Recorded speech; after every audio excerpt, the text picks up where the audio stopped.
Hey guys, this is Scott Tabor. In this video, I want to show you how to play What a Wonderful World for solo guitar on only 4 strings, which is going to force us to learn some melody voicings that you might not know. And in the process, we're going to learn a little bit about music theory.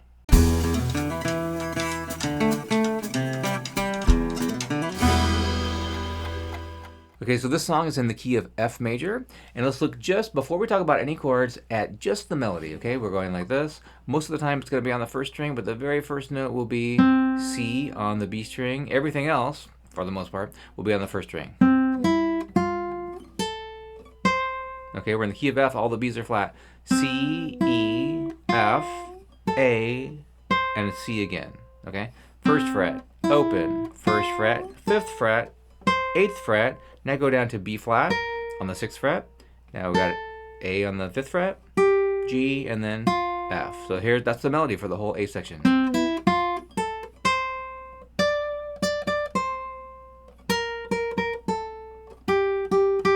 So as you can see, some of those notes are doubled up. And what we're going to do here is not worry about tablature at all, because every single note will have its own chord every single time. So if you get these chord shapes down that I'm going to show on the screen, that's all we need. And at the end of this video, we'll talk about different ways that you can play it. You can play it to different rhythms like a bossa nova, or we can use tremolo technique, all kinds of stuff we can do with it once we get these shapes down. So quickly, let's talk about harmonizing the major scale. If we're in the key of F, we have these notes, F, G, A, B flat, all the B's are flat in the key of F, C, D, E, F. Those are our notes. Now, in the major scale, every single note has a certain triad that we could build from it. The first note will always give us a major chord, so F major. Second note gives us a minor chord always, and we're talking about diatonic chords. That means chords that are inherent in the scale. There's going to be some wacky chords that don't seem to be in the key, and we'll talk about why that is and what that is. Here we're just using notes only from the key of F. So we have G minor or G minor 7. Then we have A minor. That's the 3rd note in the scale, right? Then B flat major or B flat major 7. Now the C, that's the 5 chord. That'll be a dominant 7th, not a major 7th. That's what's unique about the 5 chord. The 6th chord is D minor or D minor 7. And the 7th chord is E minor 7 flat 5 or E half diminished. We're not going to see that in this song. So if we make these all 7th chords, we have this diatonic 7th chords in the key of F. F major 7, G minor 7, A minor 7, B flat major 7, C dominant 7th, D minor 7, and E minor 7 flat 5. Okay, we're not going to play those voicings though. We're going to do everything on these 4 strings. So a lot of these shapes that we're going to see today are going to be based on what we could call the D form. Okay, if we're using the cage system. There's a D chord, there's a D chord turned into a minor chord. Everything's movable, so that's what that would look like if we moved it. And let's just look at a few different fingerings here. So this is a major triad. But if I take this note down 1 fret, we get a major 7th chord. This would be a dominant 7th chord. That's a minor 7th right there. This is a major 3rd. Let's flat that, and we get a minor 7th chord. We're definitely going to see that one. Okay, so we have a major chord, major 7th, dominant 7th, minor 7th, and here's that minor 7 flat 5. That it's in the key, but we're not going to see it in the song. But by the way, those are the 4 types of 7th chords that are in the major scale. There are other types of 7th chords, but in the major scale, it's only those 4. A major 7th, a minor 7th, dominant 7th, and a minor 7 flat 5. We'll see a few more shapes too coming up, but right now let's go back to the melody and plug these chords in and see what would they look like. So the melody goes like this. There's our F note. Now right here we need an F chord. We're just going to play a basic triad. So right off the bat, we're seeing a chord that I didn't just show you. That's a piece of the E form if you want to think in a caged way. Okay, just a triad. Root, 3rd, 5th. We're going to start with that. So we have... Now the next note in the melody is an A note, but we still want to have F playing, an F chord, and that's what would be written on the lead sheet if we were looking at a lead sheet. So we can play this chord, F major 7. So we go... F major 7, then it goes up to C, remember? So at that moment, it's an A minor chord. Well, here we go. There's that A minor shape that we just played a second ago using the D form. So we got A minor 7. The next note is D, over a B flat major 7th chord. Perfect. It just falls right into these chords. Sometimes we call these, as I mentioned at the beginning, melody voicings, because if you were playing accompaniment, these are kind of wimpy sounding chords. They're not really full. But for chord melodies, they're great because we kind of choose that this has a certain note in the chord on the top to match the melody, and they just kind of work as chords for solo guitar arrangements.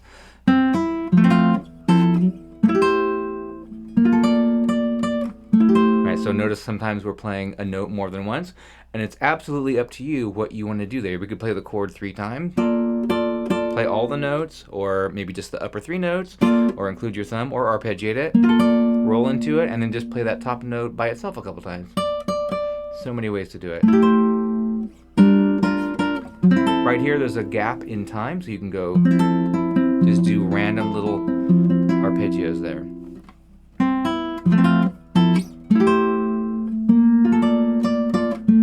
Sometimes I play the bass note first. Now here we have a chord that we didn't just talk about. We're going to go A7. Now we're sticking to these 4 strings, so this is our option to play A7 in the position that we're in. So we could say that this is coming from the G form if we want to, again, I'm talking about caged all day today here. Or you could say it's coming from the A form. Anyway, that's an A7 chord, and that resolves us to D minor. Now, a little music theory here. What in the world is an A7 chord doing in this song if we've already determined that A produces an A minor or A minor 7th chord? Well, this is what we would call a secondary dominant. So this chord is like the 5 chord to this chord, which is the 6th chord, D minor. So it's not uncommon at all. So we have F, that's our 1 chord, and we go to A7, and that takes us to D minor. So it just pushes your ear in the direction, and it creates the expectation for that chord, in this case D minor, that is in the key. Now right here we have another odd chord. Now that is a D flat major chord. It's coming from the C form here, just playing these 4. This is the full triad here. Not a 7th chord, just a triad. And now here's another music theory tidbit for us. What is this doing in the key? Well, this is coming from the parallel minor. So it's not uncommon also to hear something like this. Here's my major chord F. That's our flat 7th chord. We could say that that's coming from the key of F minor. So that we could call modal interchange, where we're using the parallel minor, parallel as opposed to relative, meaning that the root note is the same. So we have F major scale and then F minor scale. Those 2 scales are so strong that we can kind of interpose them on top of each other and borrow chords from each of them, and for interesting effects. So there's many examples of songs that do that. But here's an F chord, or 1, and then here's a flat 6. You may have heard that in some songs before. So that's what's happening in this song. We got this. These are all diatonic chords. Here's our secondary dominant to D minor, and then we have our flat 6th chord, and that pushes us down to C7, that's the 5 chord, and we're going to play it like this. This is regular old C chord, here's C7.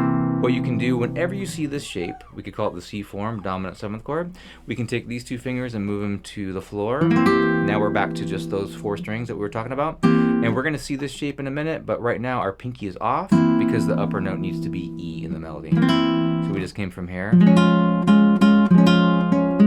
Kind of linger on that chord for a minute and arpeggiate it, and then we go to this way of playing C7. So we got a melody there happening over that chord. C7 chord, we have F in the melody, which is not in the chord, and then E, and then F, and then G. So we'll do a little bar there for that. And then this is the resolution of the A section the first time around. So we got an F major 7th here, drag these down, it's like an F7 flat 5. I'm not really thinking of it like that though, we're just doing some chromaticism there. And then we go.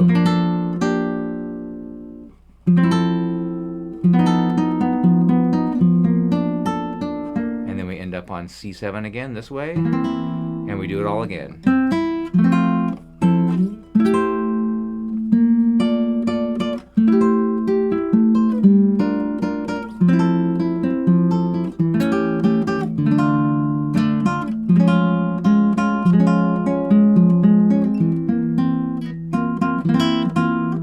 This time around, down, we'll just play a regular old F chord because we're on our way to the B section and we've kind of completed this main theme or the head. I'm going to add a little bit of a B flat sus chord in here just for interest. I'm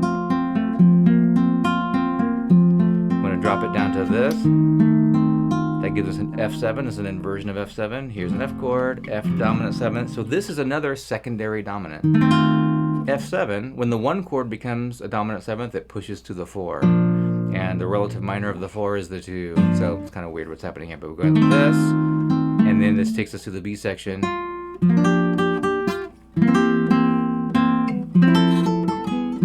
So we're going to see a lot of the same chords, all the same chords, just with a different melody. So I've got my pinky here on F on the 6th fret of the 2nd string.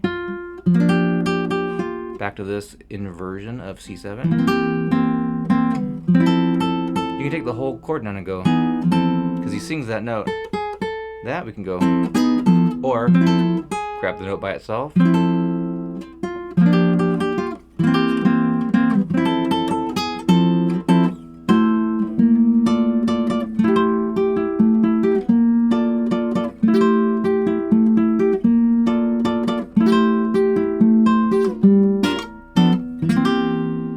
We're back to the A section now. Well, what happened there at the end, something a little bit different. And anytime you hear something that sounds a little bit, not exactly diatonic, I mean, you might not be using that word or thinking of that word, but when you hear a song and you go, something kind of, oh, that sounds a little bit different, it's probably a secondary dominant or one of those parallel minor or parallel major chords that's happening. So what we did is we ended up back here. Everything that was happening there up until the end was all those same chords that we've seen, right? We ended up on a G minor 7th chord. From here it goes to G7, also a secondary dominant. That's the 5 of the 5. So up until now, on a G note, we were seeing a G minor 7th chord, but a G7 will more emphatically lead our ear to the 5 chord, in this case C7. So it's kind of weird, like we can just throw these in here just to trick your ear into wanting to hear certain things. So we have G7, I have a 9th on top of that, and that takes us to C7. Now after the B section, that takes us back to the A, and we're going to do a coda at the end where we'll see a couple more of these secondary dominant things happening. Check it out.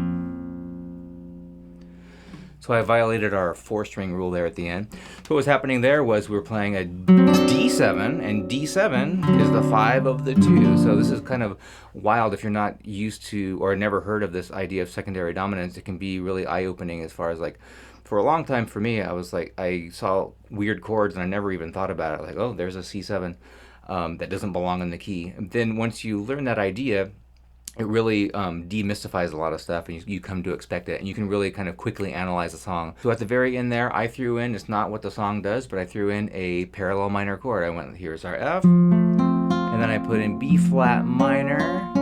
That's the 4 chord from the parallel minor key of F minor. So that would be like something like this. And you've heard that your whole life. Beatles did it, all kinds of music does that. Once you can put all this stuff together, we can play it a bunch of different ways. We could do a bossa nova.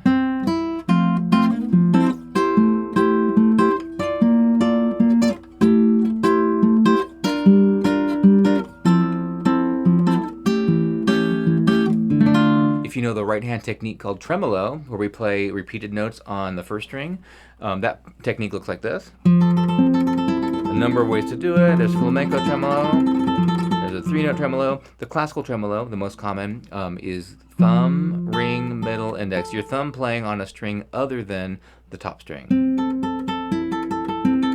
So let's see if we can apply that to this.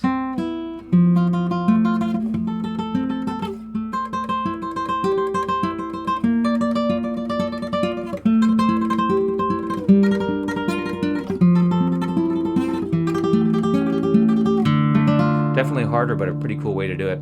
Another way you might do it is to just do arpeggios up and down like this. What we might call the double arpeggio. Thumb, index, middle, ring, middle, index. So we're going.